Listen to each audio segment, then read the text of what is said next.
राष्ट्रपति चुनाव को लेकर बीजेपी की बड़ी बैठक। संसदीय दल की बैठक में प्रधानमंत्री मोदी शामिल। मीटिंग में प्रधानमंत्री के साथ गृहमंत्री अमित शाह, बीजेपी अध्यक्ष जेपी नड्डा और राजनाथ सिंह भी मौजूद। राष्ट्रपति चुनाव के लिए यशवंत सिन्हा होंगे विपक्ष के उम्मीदवार। प्रेस कॉन्फ्रेंस करके ऐलान किया गया। 27 जून को राष्ट्रपति चुनाव के लिए नामांकन दाखिल करेंगे यशवंत सिन्हा। एनसीपी चीफ शरद पवार ने जानकारी दी। तीनों सेनाओं के प्रमुखों से मिले प्रधानमंत्री। अग्निपथ स्कीम के बारे में डिटेल जानकारी दी गई। अग्निपथ योजना को एनएसए अजीत डोभाल ने बताया सेना के लिए जरूरी, कहा बदलती चुनौतियों के लिए बदलाव जरूरी है। प्रदर्शनकारियों को अजीत डोभाल की दो टूक, इन्हें राष्ट्र की सुरक्षा से मतलब नहीं, लोगों को भटकाना चाहते हैं। अग्निपथ स्कीम पर सेना की प्रेस कॉन्फ्रेंस। सेना के लिए देश सबसे पहले, भर्ती प्रक्रिया में नहीं होगा कोई बदलाव। सेना के पुराने जवानों को अग्निपथ योजना के अंतर्गत भेजे जाने की खबरों को सेना ने अफवाह बताया।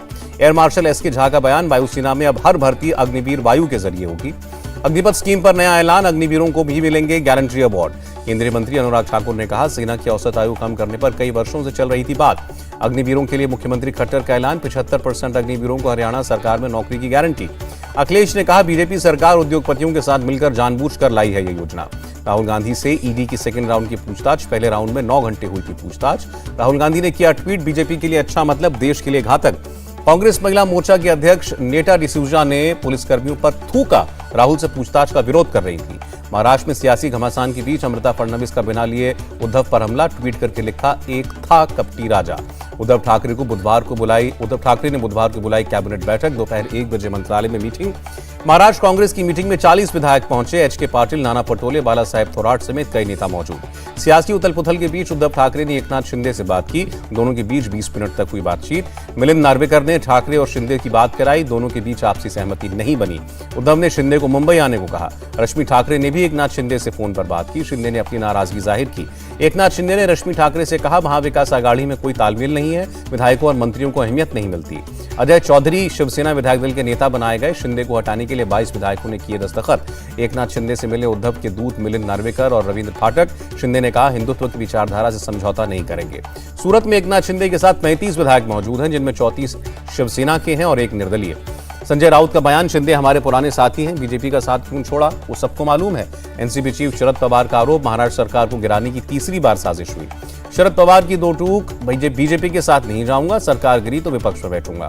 सोनिया गांधी ने कमलनाथ को ऑब्जर्वर बनाया। बुधवार को मुंबई जाएंगे कमलनाथ। शिवसेना विधायकों ने किया शक्ति प्रदर्शन। राज्य के कई हिस्सों से आए विधायक। उद्धव ने के समर्थन में की नारेबाजी। महाराष्ट्र के सियासी घमासान पर बीजेपी की सफाई, एकनाथ शिंदे को कोई प्रपोजल नहीं दिया। चीन के राष्ट्रपति शी जिनपिंग के न्योते पर ब्रिक्स सम्मेलन में हिस्सा लेंगे प्रधानमंत्री मोदी। 23 और 24 जून को वर्चुअल बैठक। ब्रिक्स सम्मेलन को लेकर विदेश मंत्रालय का बयान, आतंकवाद और स्वास्थ्य का मुद्दा अहम रहेगा। एलएसी विवाद पर बोले एनएसए डोभाल, कहा चीन को पता है भारत उल्लंघन बर्दाश्त नहीं करेगा। एनएसए डोभाल के बयान पर असदुद्दीन ओवैसी का पलटवार, लद्दाख में चीनी सेना का नियंत्रण जारी है, भारत उसे खदेड़ने में नाकाम रहा। रामपुर में मुख्यमंत्री योगी की चुनावी सभा, कहा हमने भू माफियाओं की ऐंठन दूर कर दी। सीएम योगी का दावा, यूपी में अब बहन बेटी सुरक्षित, लोगों को बांटने के काम में जुटा है विपक्ष। रुचिरा काम्बोज होंगी यूएन में भारत की अगली स्थायी प्रतिनिधि, टीएस तिरुमूर्ति की जगह लेंगी। शिरोमणि गुरुद्वारा प्रबंधक कमेटी अफगानिस्तान से भारत आने वाले अफगान सिखों का विमान किराया देगी। महाराणा रंजीत सिंह की पुण्यतिथि मनाने के लिए एक सिख जत्था अटारी वाघा बॉर्डर से पाकिस्तान के लिए रवाना। महाराष्ट्र सरकार पर परमबीर सिंह का बड़ा आरोप, कहा सचिनबाजी को बहाल करने के लिए दबाव डाला गया। बिहार में आरजेडी विधायक अनंत सिंह को 10 साल कैद, उनके घर से मिली थी AK-47 समेत कई हथियार। गोल्ड तस्करी मामले के आरोपी स्वप्ना सुरेश ने पीएम को चिट्ठी लिखी, मामले की सीबीआई जांच करवाने की मांग। जम्मू कश्मीर में इस साल जून तक 118 आतंकी मारे गए, 32 विदेशी टेररिस्ट भी शामिल। जम्मू कश्मीर के सोपोर में आतंकियों से मुठभेड़, सुरक्षा बलों ने लश्कर के 2 आतंकियों को मार गिराया। पुलवामा में जैश का आतंकी माजिद नजीर समेत 2 आतंकी मारे गए, सब इंस्पेक्टर फारूक मीर की हत्या में शामिल था। ओडिशा के नुआपाड़ा में नक्सली हमला, सीआरपीएफ के 3 जवान शहीद। ओडिशा सरकार ने शहीदों के घरवालों को 20-20 लाख रुपए का मुआवजा देने का ऐलान किया। बंगाल विधानसभा में यूनिवर्सिटी ऑफ हेल्थ साइंस संशोधन बिल पारित, अब यूनिवर्सिटी की चांसलर होंगी सीएम। पश्चिम बंगाल के राज्यपाल ने कहा सभी विधेयकों पर संविधान के अनुसार विचार करूंगा। Singer Sidhu Moosewala murder case में दिल्ली पुलिस का खुलासा, हथियार सीमा पार से आए थे। एनसीईआरटी के पाठ्यक्रम में हो रहा है बदलाव, देश भर के एक्सपर्ट से ली जा रही है सलाह। 8वें इंटरनेशनल योग डे पर दुनिया भर में उत्साह। मैसूर में प्रधानमंत्री मोदी ने 15,000 लोगों के साथ योग किया। प्रधानमंत्री मोदी ने कहा लोगों के लिए वे ऑफ लाइफ बन रहा है योग, विश्व के हर कोने में इसकी गूंज। राष्ट्रपति कोविंद ने राष्ट्रपति भवन में किया योग, कहा मन, आत्मा और शरीर को संतुलित करता है योग। इंटरनेशनल योग डे पर यूपी के मुख्यमंत्री योगी, भोपाल में सीएम शिवराज सिंह चौहान और ऋषिकेश में सीएम धामी करते दिखे योग। नोएडा में योग कार्यक्रम में शामिल हुए बीजेपी अध्यक्ष जेपी नड्डा।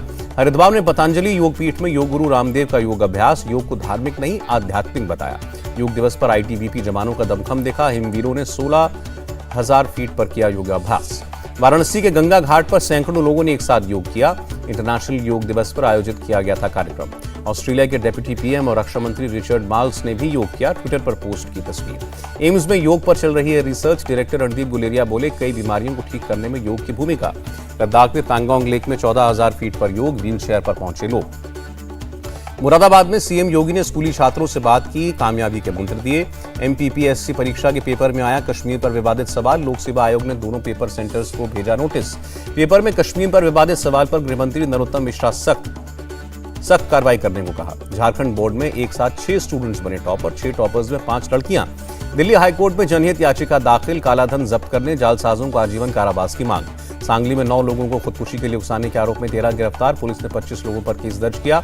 मोहाली में रिश्वत मांगने के आरोप में आईएएस अधिकारी संजय पोपली गिरफ्तार। कोर्ट ने 4 दिन की पुलिस कस्टडी में भेजा। दिल्ली के डेप्यूटी सीएम मनीष सिसोदिया का आरोप, अस्पतालों का निर्माण रोकने के लिए मनोज तिवारी ने रची साजिश। नोएडा में गाड़ी चोरी का गिरोह पर्दाफाश हुआ। 5 गिरफ्तार, 12 बाइक और 2 कारें बरामद। मेरठ में एक महिला की संदिग्ध हालत में मौत। पुलिस को रिश्तेदारों पर शक। असम में बारिश और बाढ़ से 34 जिलों के 48 लाख लोग प्रभावित। 10 लोगों की मौत, 7 लापता। असम के सीएम हेमंत बिस्व शर्मा ने बाढ़ राहत शिविरों का दौरा किया। लोगों को हर सुविधा देने का निर्देश दिया। असम सरकार बाढ़ प्रभावित लोगों के लिए जल्द शुरू करेगी पोर्टल। पानी से हुए नुकसान को दर्ज कर सकेंगे लोग। उत्तराखंड के चमोली में भारी बर्फबारी। हेमकुंड साहिब यात्रा को स्थगित किया गया। देश में कोरोना के 9,923 नए मामले। 24 घंटे में 17 मौतें। दिल्ली में कोरोना की 1,383 नए केस आए। पॉजिटिविटी रेट 7% से ज्यादा।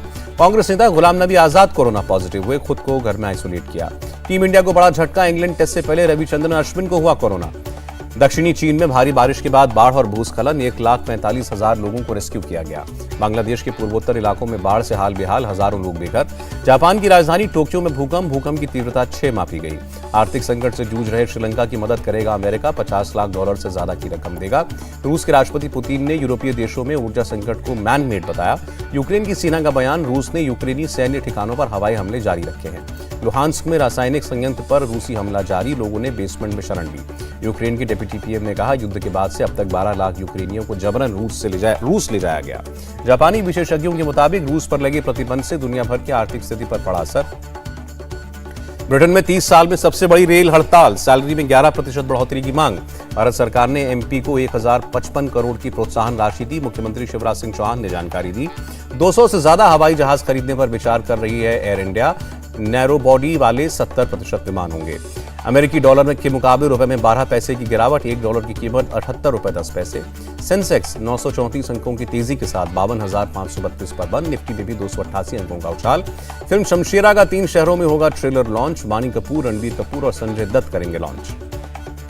फिल्म कबीर सिंह के रिलीज के 3 साल पूरे। शाहिद ने शेयर की कियारा आडवाणी के साथ तस्वीर। और विश्व संगीत दिवस 2022 के मौके पर बॉलीवुड एक्टर्स ने गुनगुनाए गीत। इंडिया टीवी हर वक्त हर जगह डाउनलोड करने के लिए सर्च करें India TV news Google play store या ऐप स्टोर पर।